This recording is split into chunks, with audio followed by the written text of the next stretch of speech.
This is Notepad. I'm your host, Ibrahim Sani. We are looking at the Garuda Sukuk that defaulted very recently. It's widely reported, as we all know.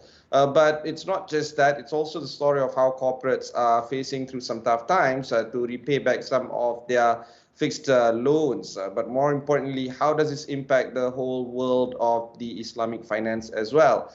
We have the perfect guest for you this evening. This is Bashar Al Natoor joining us from Dubai. He is the global head of Islamic finance at Fitch Ratings. How are you, Bashar? Alhamdulillah. How are you, sir? Fantastic. Keeping us safe. Each other, I see that you are safe at home, and so am I. But that's the story, isn't it? The pandemic isn't going anywhere. And because of that, this has somewhat or other affected some corporates' earnings, particularly those in the hospitality, travel industry, as well as transportation. Garuda is no different from all the other airlines in the world, except that for once, we've seen corporate defaulting such a mega loan. In fact, a 500 ringgit denominated sukuk has been defaulted. Worse still, they have issued a statement saying that they can't fulfill some of their coupon payments moving forward. How do you see this, Bashar? Do you think that this is a big red flag, not just towards Garuda, but also towards all the other corporates right now that are in those red alert sectors following the pandemic? I mean, it's a multi-dimensional question, I have to say. So if we look at this dimensional questions on Islamic finance, we will come and discuss that. There is another dimension, distressed sectors, but it's not only corporates, I have to say. It's corporates, financial institutions, sovereigns in varying degrees. And it's not only Indonesia. There is a lot of countries that have their own challenge story and their own challenges with this pandemic. So this is one of the rare cases, I would say, that the whole world is facing the same enemy. Each has their own standing, how they're compacting it, how much it's impacting them is different. But at the end of the day, it's a blanket, I would say, thing. And Islamic finance is not cocoon from this. And I think this is the gist of the story. Now, how is this gonna pan out? How are we going to look at this from a sukuk point of view when they are under distress or in default? How is this resolved? How is this recovered? I think that's the dimensions that we're going to look at. So let's get right into it, because when Fitch published their note saying that this provides a clearer indication of how sukuk default is going to be looked at, you did say that this could create some sort of clarity on sukuk restructuring. What do you mean by this? How do you think this is going to improve on the clarity of how sukuk is being structured, particularly when it comes to default payments? Perfect. There is, in any country that has Islamic finance, there is two key dimensions. There is the dimensions of the capital market and regulations and framework development for sukuk and for bonds. That is there. And there is the extra dimension where Islamic finance becomes relevant. Why? And I think this is one thing that needs highlighting. I'll just focus on the top three. Because of Sharia requirements, whether you're looking at sukuk or Islamic finance in general, the way that the transactions are structured is more complex. And complexity is not a friend of investors in general. And it adds an additional layer of how the transaction is planned out. So why it's complex? Because it needs to fulfill, at one hand, Sharia requirements, and on the other hand, investors' appetite still look at sukuk, Islamic bonds, in a similar economic effect of a bond. So they want to get a similar risk flavor from that, and that makes it complex. So this is one. Two, the underlying contracts of Islamic finance, you have some of them that can actually generate debt, but you have some of them by nature profit and loss sharing. You have some of them partnership. And that adds also to the complexity, because you will have a contract that you're trying it to have a similar economic effect or ranking of a bond, but still have these features. Thus, it adds to the complexity. And the last dimension, we had cases before where the issuer said, when they were distressed, this sukuk is not Sharia compliant, it's not lawful, I'm not going to be paying you your money, it's profit and loss sharing. And it took that angle where it makes it more difficult and uncertain to see the outcome. All of these three makes us very interested to look at precedents, not only in Indonesia, even globally. And even Indonesia, the Garuda Sukuk has two dimensions because it's an international Sukuk, so it's governed under English law. I'm happy, and we can definitely discuss that, but enforceability will be Indonesia. So this is just so this is, I'm just trying to paint to you, okay, so why is this really interesting? It's interesting because we don't have a lot of Sukuk defaults. So if you look at the global Sukuk defaults, so far we had 0.27%. That's tiny, that's minute actually, in terms of the grand scheme of things. So we did not really see a lot of Sukuk defaulting, and how are they resolved? And how is the recovery process? How is the enforceability of that? This is why when we have these cases that are expected in this environment, we look at them closely, even if we don't trade them, like Garuda, we don't trade it, but we're saying how this is resolved and how is this going to be dealt with in the grand scheme of things. Okay, the biggest question right now would be on investor risk protection. We know that some of the holdings of Garuda Sukuk is mostly domesticated, not necessarily international. Of course, I'm sure there's some international holdings as well. Because of this, they can contest on the various courts and therefore various jurisdictions within those courts. Right now, there might be some unclear procedures on how they can move ahead. Based on this, as you rightfully pointed out, we've seldom see Sukuk defaults. Would this therefore add some sort of new laws into place? What would be some of the ideas that you can think of, particularly when it comes to domestic laws like Indonesia and some other laws that other nations that do Sukuk, they might want to rethink about how to improve on those laws? For instance, Malaysia. Okay, interesting. The starting point when it's talking about the laws that governs the Sukuk is whether the Sukuk is an international Sukuk or a local Sukuk. If it's an international Sukuk in US dollar, for example, most of the cases that we rate is actually governed under English law. So they're already governed under that law. However, even with that, at the end of the day, the enforceability will need to go back to the local courts. And this is another thing that adds to the complexity. But this is not only a Sukuk. So if you have even a bond that is governed by English law and it needs to be enforced in these jurisdictions, it will have that impact. But what is really interesting is, if you look at where Islamic finance is active, and we have a specific criteria that we look at, which is country-specific treatment for recovery ratings, it classifies the countries that we look at into 4 categories: A, B, C, and D. And D being the lowest, i.e., there is a lot of uncertainties, and the friendliness to creditors is the lowest of the categories. And most of the countries where Islamic finance is active is actually in category D. The only 2 exceptions is Malaysia and UAE. They're in country C, so not very much high. So they're moderately above average, but we're not talking about B.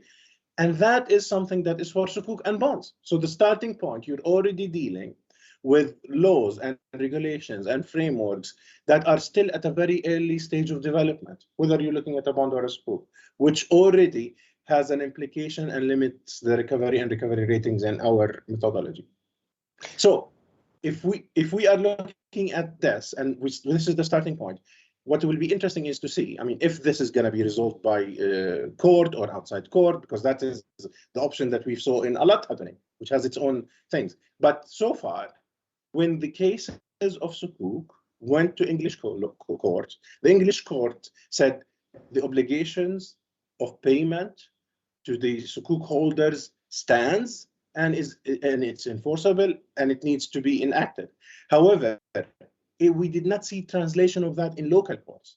So the cases that we saw when it came to local courts started there in local courts, and then it was resolved outside courts. So that is the international Sukuk.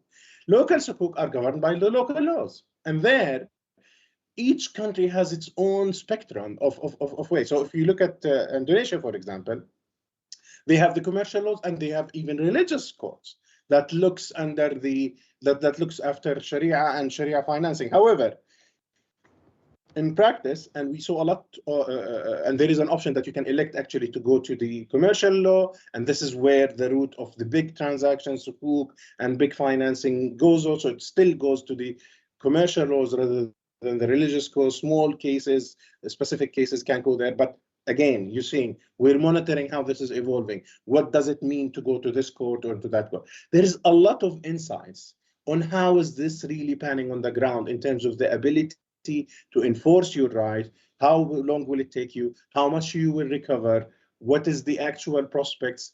All of these is open questions because we don't have a lot of defaults. Now, Malaysia is a little bit more established when it comes to Sukuk specifically and in general. And as I said, it's ranked on country C, which is very, I mean, just 2 countries actually from Muslim active finance countries is in that category. But it's the Sukuk story there is mostly local.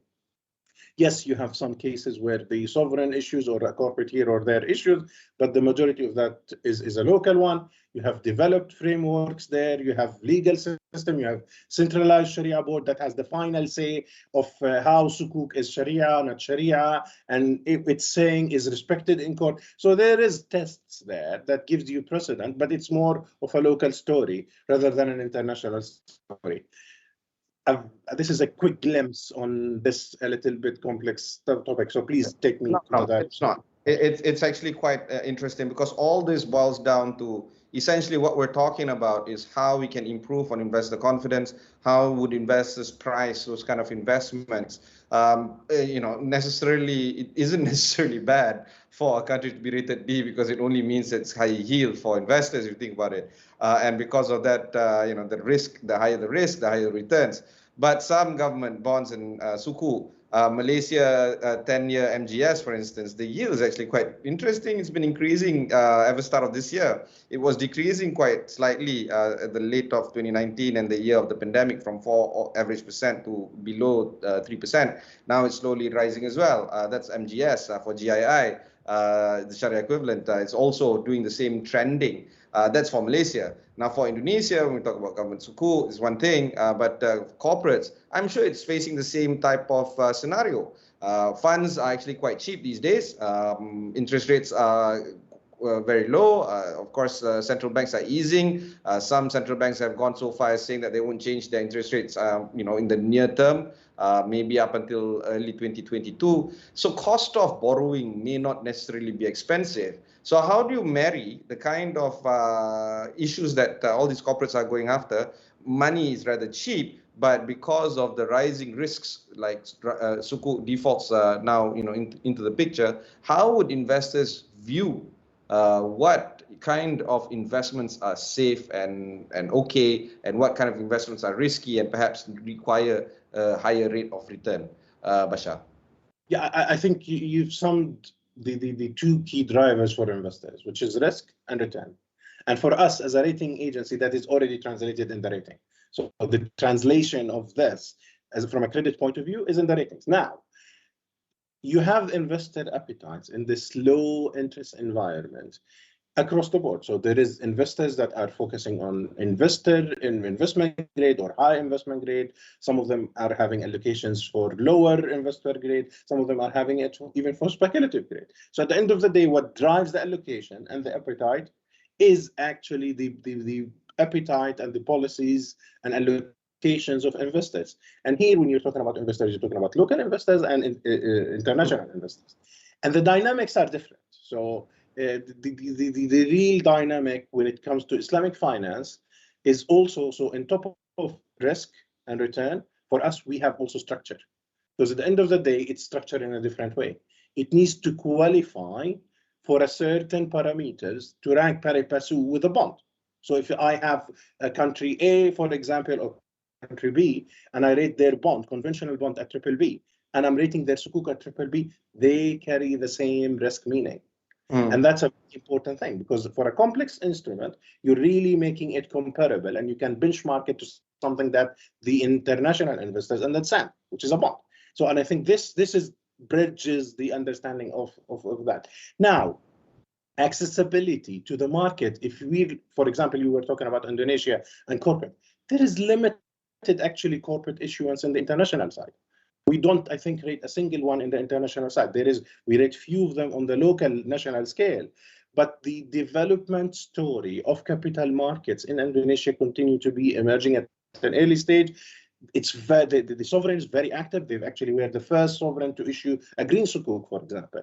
They are regularly tapping the sukuk, international sukuk market, and the sovereign also has a program and activity on the local market. But you don't still have a lot of corporates in that market.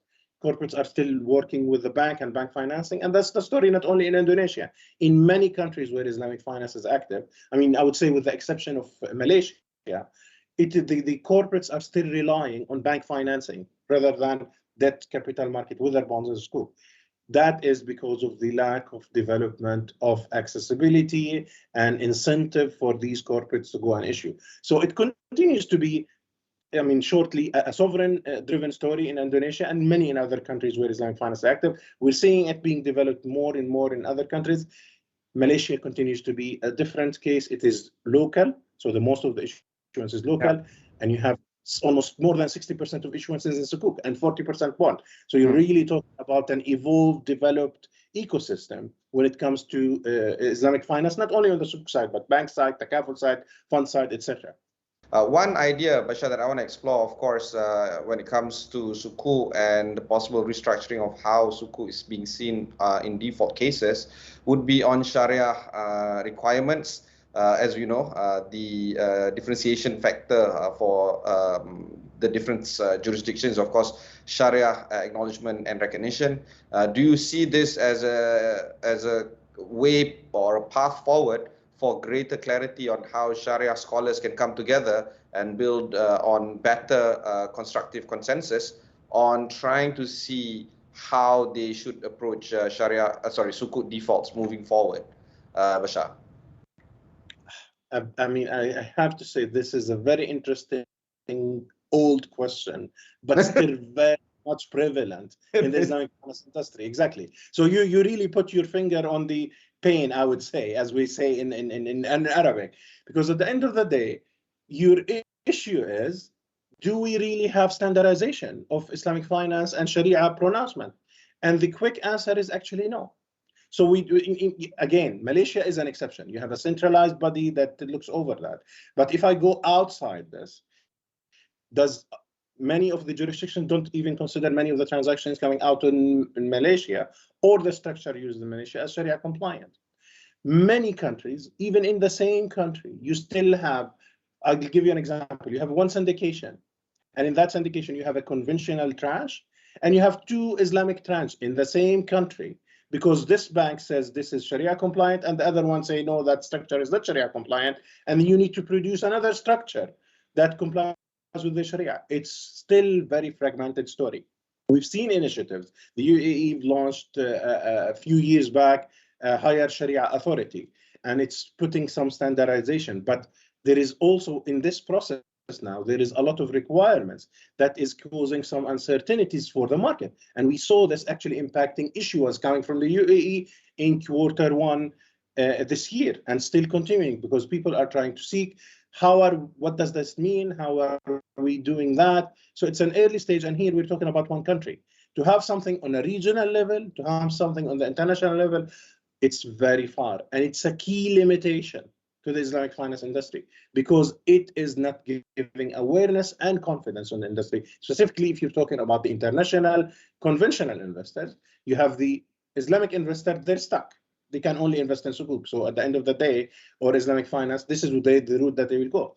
But the ones that have the option, and when they see all of these complexities and lack of standardization, their confidence, although grown in the past years, but continue to be less, because at the end of the day, there is a lot of uncertainties. So I would say this is a key limitation to the industry. It continues to be a key limitation. I don't think it's gonna be resolved in the short to medium term. Some countries are taking step forward to resolve that on a local level, but on a regional or international level, I think we're very far. There are institutions there that are working on this, whether IOFI, whether IFSB, whether IIFM, but we're not yet there in terms of a global or even a regional consensus when it comes to the pronouncement of Sharia, or let alone enforceability, accounting standard, etc. when it comes to Islamic finance.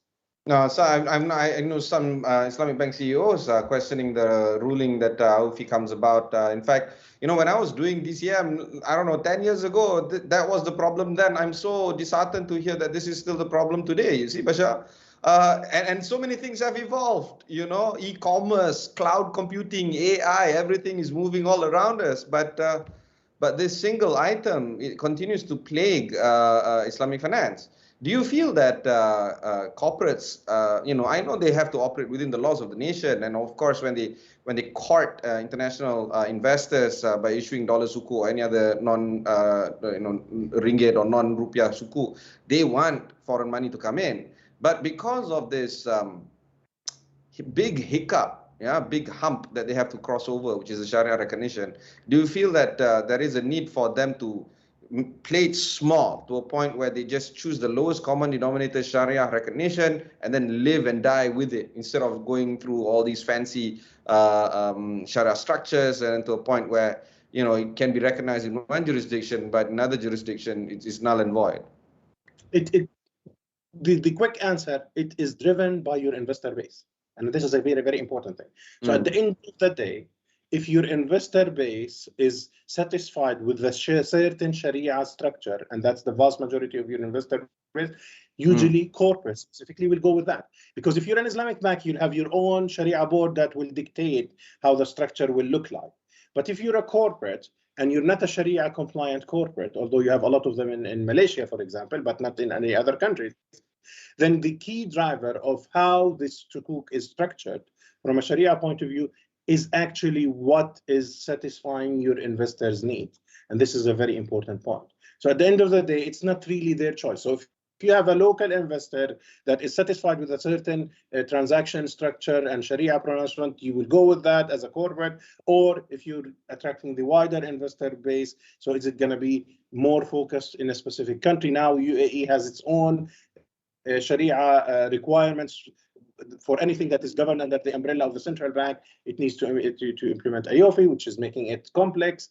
So it depends. At the end of the day, the key driver on how a corporate structure is sukuk is actually the investor pool and the availability of assets that it has and the activity, because you need to put an underlying asset and activity. And if you don't have the sufficient type of activity and asset, you cannot even enter into the market. And that's another limitation. And this is where you see a lot of corporates. Why do I need to go through that headache? Let me just issue a bond rather than going to a sukuk. Actually, for them, the ones that choose to go to sukuk is saying, yeah, but I have a significant investor base there. I want to widen my investor base and attract that. And they issue sukuk, and in some cases, they issue sukuk and ESG-related Islamic finance instrument. So to widen it better. So the driver, as you can see, is the investor, and then what the corporate can actually offer and put under the underlying. Do they have enough tangible assets, for example? Is it going to be an asset-light structure? It depends on the activity. And these are the two that drives this, the way that you structure a transaction in sukuk in corporates in general.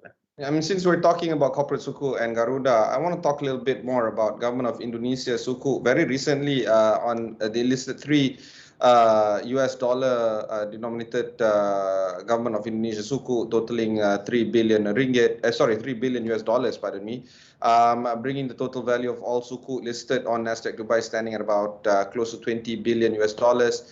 And what was interesting is that the order book exceeding 10 billion US dollars. So it seems like there is a lot of appetite still for these kind of financial instruments to be bought over by investors. Does this continue to set the trend that sukuk, or in that matter, Islamic capital markets still continues to have or garner that kind of interest from investors, even through a pandemic, even through some markets reaching maturity like Malaysia? Is the hype still there, so to speak? Excellent question. The short answer, yes. So the sukuk, international sukuk specifically, in many cases they're oversubscribed. If you look at Aramco recent sukuk, it's 20 times oversubscribed. And as you mentioned, Indonesia and other types of sukuk. So the sukuk continues to have oversubscription. Now the reasons vary from one sukuk issuance to another, but the key driver is you have a hungry Islamic investor that has a lot of liquidity and there is not enough supply in the market. So the actual supply-demand dynamic still plays exactly in the favor of Sukuk, because you have Islamic banks that can only buy Sukuk. They cannot buy bonds. That's and right. If you don't have enough Sukuk in the market, they will need to hold.